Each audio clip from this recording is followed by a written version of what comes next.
joys in running and strong cups of coffee. She is passionate about ministry, writing, and a great lipstick color, and smiling is her favorite. So let's give her a warm welcome. The story I'm going to share with you is the second tattoo I got. So I grew up, so there it is. It feels so intimate, like sharing your Instagram account with people that you don't know. I'm like, this is like so personal and intimate.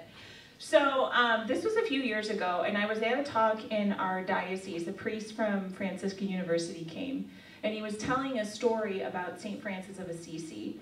And so St. Francis had written a letter to the brothers in his early community. And in the letter he was telling them, he shared with them these words, "Oh God, you are enough for me." And so I heard this priest talk about that, and I was like, huh, Father Dave, that's pretty smart. Like, I kind of like that. I like that. And I sat with it for a couple months, a long couple months. And like millennials my age, I guess sometimes when we want to do something bold and we like something, we're like, I should get a tattoo of it. So, hence that. And I really loved it because it reminded me of things that I don't think I always knew when I was growing up. So those words on my arm, what they remind me is that, like, I'm enough the way I am, the way that God made me. I don't have to try to be like somebody else. I don't have to compare myself to other girls. That God actually likes me just the way I am. He wouldn't change anything about me. And so that's the first thing. But the second thing I was also reminded in getting that tattoo was that Jesus has to be enough for me before anyone else or anything else. And I didn't always know that. I'm 34 now. I didn't always know that when I was a teenager and in my 20s. I don't know it perfectly now, but I think I know it a little better than I did before. So every time I look at my arm, I just am reminded I'm enough the way I am, and God has to be enough for me before anything else in the world.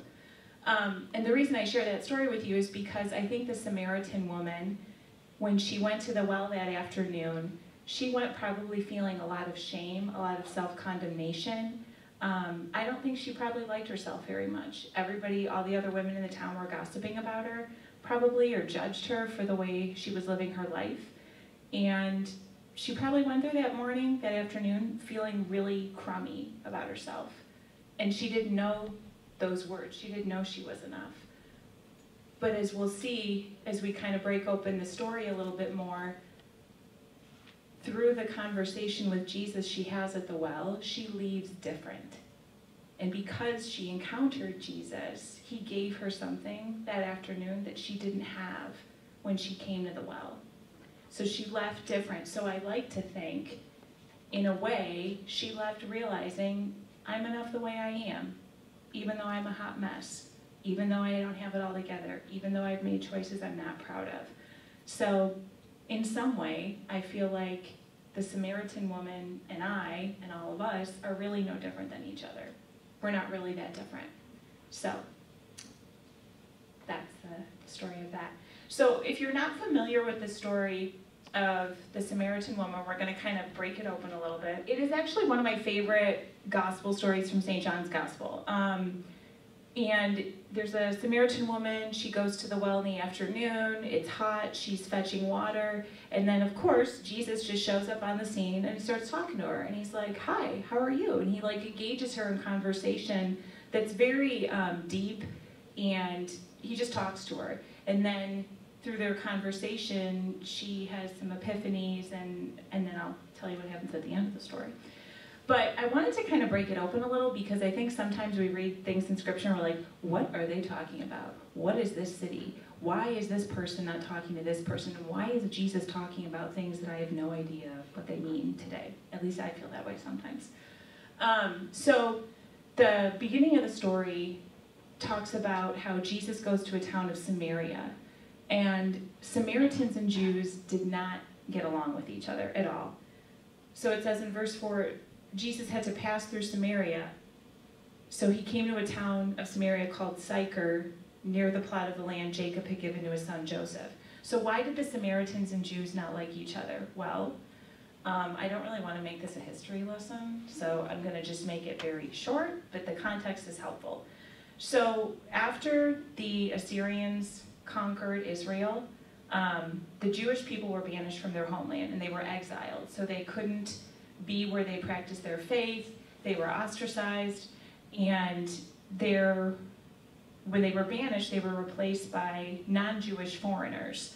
So there were Jewish people who stayed true to their faith and practicing it and being faithful to the law of Moses, and then there were Jewish people who compromised their religious faith.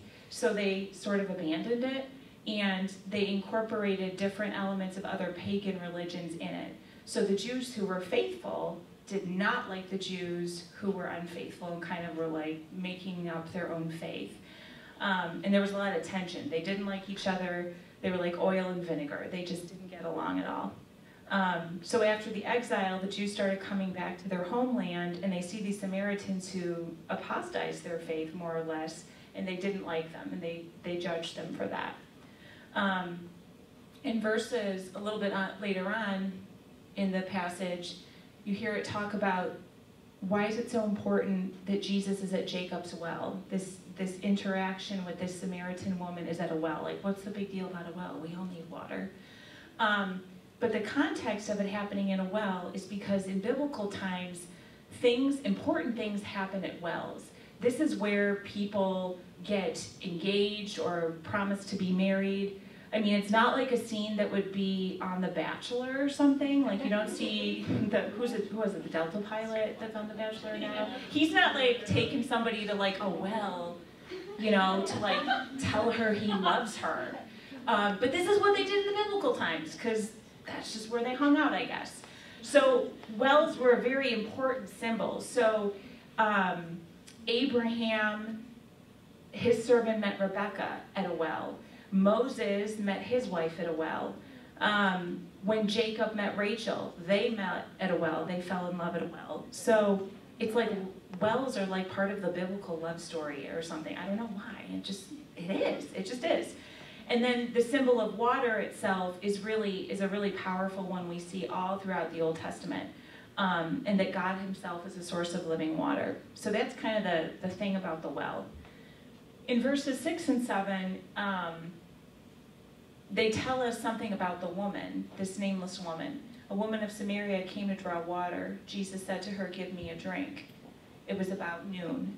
So why is she going to fetch water in the afternoon? Has anyone here ever been to Israel or besides Debbie? Anybody else? No? Okay. So I have heard it's really hot there, depending on when you go. And it would not make sense for a woman in this day to go fetch water from a well when it's the hottest time of the day. So it starts to make you wonder, why is she going to the well in the noontime? Why is she going in the afternoon? Well, as you see later on in the story, she's living a life that she maybe isn't proud of. Maybe she's going there because she doesn't want to meet the other women. She doesn't want to talk to them. She doesn't want to run into them because they're going to say stuff to her. They're going to be unkind to her. And so that context of why is she going in the afternoon is important to remember.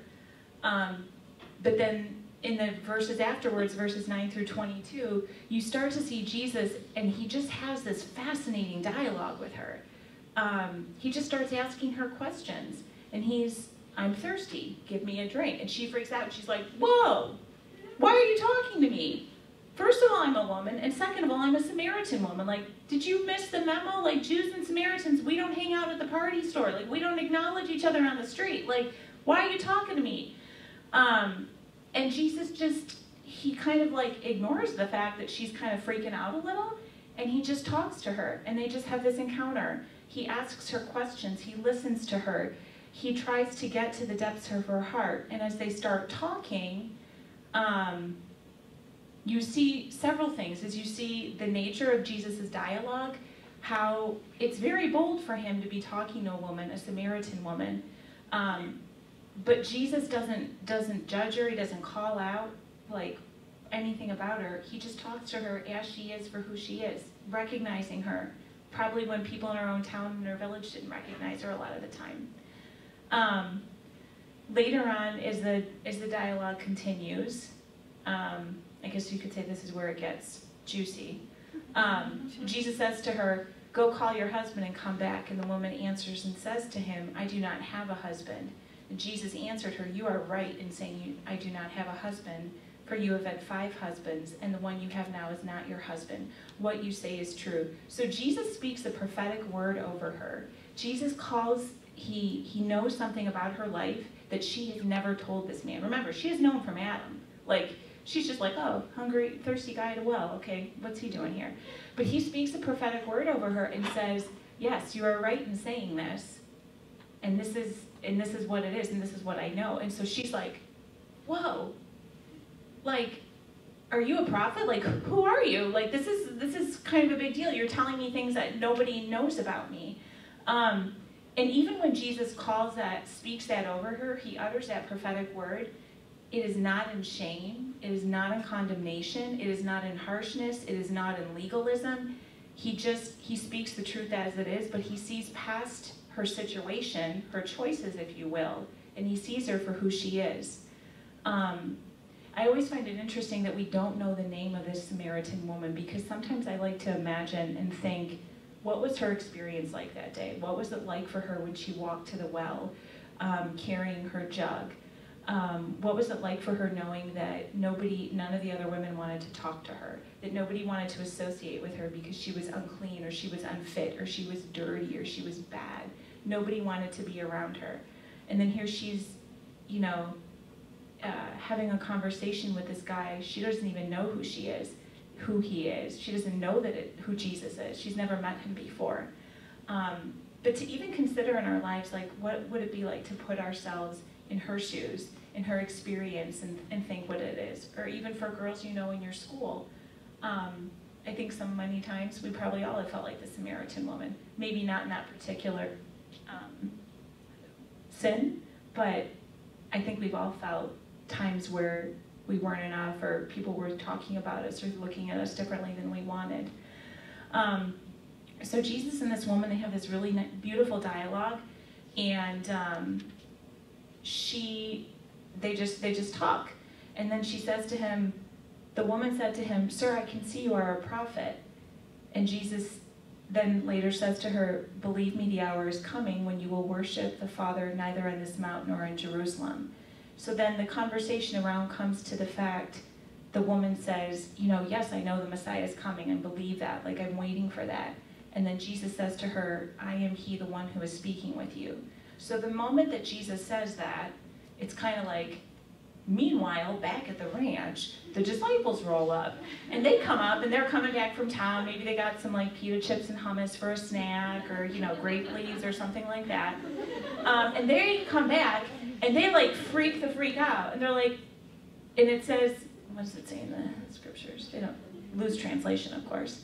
At the moment the disciples returned, they were amazed he was talking with a woman, but still no one said, "What are you looking for?" or "Why are you talking with her?" So the disciples get back, and they see Jesus talking to her, and they're like, "What are you doing?" Like, they're freaking out, like, "Do you know who you're talking to? Female and Samaritan? Are you thinking this through, Jesus? Like, come on now, what's going on here?" So they are kind of surprised by that. And then a few verses afterwards, it says, "The woman left her jar, and she went into the town and said to people, 'Come see a man who told me everything I have done. Could he possibly be the Messiah?'" So like I said in the beginning when I showed you that personal picture of my tattoo, she didn't know that she was enough when she went to the well that afternoon. But something changed in her when she met Jesus, when she had a personal encounter with him. And she left radically changed, so much so, she forgot the freaking jar, left it at the well, took off running, and she told the whole town. Now I sometimes wish, like, oh man, St. John, why don't we know the end of the story? Like, I want to know what happened to her. Did she leave the guy who wasn't treating her right? Did she convert everybody in the village? Did she start to follow Jesus' public ministry? We don't know that, but he does leave us with the fact that she left changed by that encounter, and she went and told everybody in her town. She went and told everybody in her town, the people who were talking about her, the people who judged her, the people who were like, "Ew, gross, what are you doing? You're making really poor life choices, babe." Like, she went and she told everybody. Something changed in her. And I like to think that the Samaritan woman, while we don't know her name, we don't know who she is, in the wider salvation history story, that she takes a position of witness with her words that I think establishes her on the same level with other women who witnessed Jesus in his public ministry, Mary Magdalene and Martha, who, you know, Mary Magdalene was one of the first people to see Jesus after the resurrection. So I like to think that the Samaritan woman, while we don't know her name or what's after her story, we put her up on that level of witness because she was a witness, and what she encountered with Jesus changed her so much that it changed the people around her. And that we can look to her as an example. So, next slide, Elizabeth. Thanks. So, I always am about really practical things. If we can't have practical things to apply in our lives from scriptures or, you know, things that people tell us or people we meet, to me it's like just nice fluff. So I think, practical things that the Samaritan woman can teach us as we are where we are in life right now. She teaches us to be a go and tell gal right where you are. I don't know, well, I'm sure all of you are on Instagram. If there's this woman, her name is Jess Connolly, and she's the wife of a church planter. They're Christians. They live in South Carolina, I think. And she has this really interesting podcast called Go and Tell Gals. And it's all about her whole mission, her whole premise of life is empowering young women, women of all ages, to go out and tell about Jesus right where they are in their lives, to equip them for ministry, for building up the kingdom. And I follow her on Instagram, and she's just like really inspirational. She always has good things to say about scripture and the gospel. And I think that the Samaritan woman teaches us to be a go and tell gal right where we are in our own life. Sometimes we think that we have to do something radical and big, like go stand on a corner, or, you know, mail lots of things to people or something. Right where you are is your mission field. The girls you have in your high school and in your family or your cousins or people you have contact, you can reach them in a way that I can't. You know them in a way that I don't. The people in my circle and where I work, those are people my mission field, and those are people that you can't reach. But right where you are, even if you're in high school, no matter what your age is, you can be that witness. You can be that go and tell gal just like that Samaritan woman. I'm not saying, like, you know, leave your stuff behind, like forget your water jug or whatever and, you know, forget it and leave it at the well. But you can go and do what she did right where God has you in your own life. You don't have to wait till you're my age. You can do it right now. So that's the first thing I think the Samaritan woman teaches us. The second thing she teaches us is that we have to deal with our shame. Now, there's an interesting thing. Sometimes we confuse guilt and we confuse shame. So guilt is over here and says, I made a poor choice, I did something wrong. And when we do things wrong, we know that it's wrong, we feel guilt about it. Guilt is not bad, guilt is healthy. Some people would equate, you know, when you sin and you know you need to go to confession, that's your guilt kicking in. Like, that's good, that's healthy, that's good self-awareness. Now shame, which is all the way over on this end, is dangerous. Shame says, I am bad, that's my nature, I'm not worth anything, I'm dirty, I'm not good, I'm evil, fill in the blank, use another word. So shame is actually, if there is one secret weapon that maybe Satan loves to use most, it is shame. And we have been struggling with it from the beginning of the story in Eden. When Adam and Eve, they had the whole issue with the fruit and the snake and the tree, that's where shame entered the story. And we have been struggling with it ever since the beginning of time. Shame is lies that we believe about ourselves. It's that stuff that twists us on the inside that just makes us feel uncomfortable and go inward and think, oh, I'm not that good. I suck at this. Like, this is awful. I'm always going to be this way. It's when we beat ourselves up and we start to tell those unhealthy lies about ourselves, and then we actually believe those tapes. But the thing is that we want to undo those tapes. We don't want to live in shame. Shame cycles will spiral and spiral, and then we're left thinking, how did I even get here? Which I imagine the Samaritan woman, she probably struggled with that a little bit. So there's a difference between guilt and shame. Guilt is good, it's healthy. But if we start to get in shame modes and cycles and those stories, it will eat us up and we won't even know what happened and how we got there. So I feel like the Samaritan woman teaches us, reminds us that we have to deal with our shame. And we all have it. We just sometimes don't know it's there. But if we invite Jesus into it and say, Jesus, this actually really sucks. I don't know what to do here. Can you help me? Can you come into this place that feels uncomfortable and messy and broken? He will do that because those are the prayers that he loves to answer. Those are the prayers he wants to answer. We just need to ask him to be there with us. The third thing the Samaritan woman teaches us, I think, is where are we called to break down barriers? So she was ostracized in her village, in her community. People probably thought she was a floozy. People probably gossiped about her, didn't want to talk to her. She was unclean. She wasn't good enough. But if you think about it, even in spite of all of the way that she was treated by people in her community, probably in her religious community, after she encountered Jesus, it's like all of that fell away and she just went and she broke down barriers. She went and evangelized the people who treated her like crap, which sometimes I'm like, I don't think I would want to do that. If you're mean to me and you treat me unkindly, I would kind of want to, give you a kick or something. Like, I don't know if I could be as gracious as she was in my humanity. But I think she teaches us that when we encounter Jesus, when we have a personal encounter and experience of Jesus, that we're called to go down and break barriers in our own lives and our own communities. So where in your life, where God has you right now, however old you are, whatever school you go to, whatever family he has placed you in, where is he calling you to break down barriers? Because I guarantee he wants you to. I can think of about 10, 20 different ways that there are so many barriers in our world today, in our church, in our country. You probably have just as many that you witness in your schools or your family. Where is Jesus calling you to go break those down? Because he doesn't want those. He doesn't want those for people. Because barriers prevent us from being in relationship with each other, and they prevent us from being in relationship with Jesus.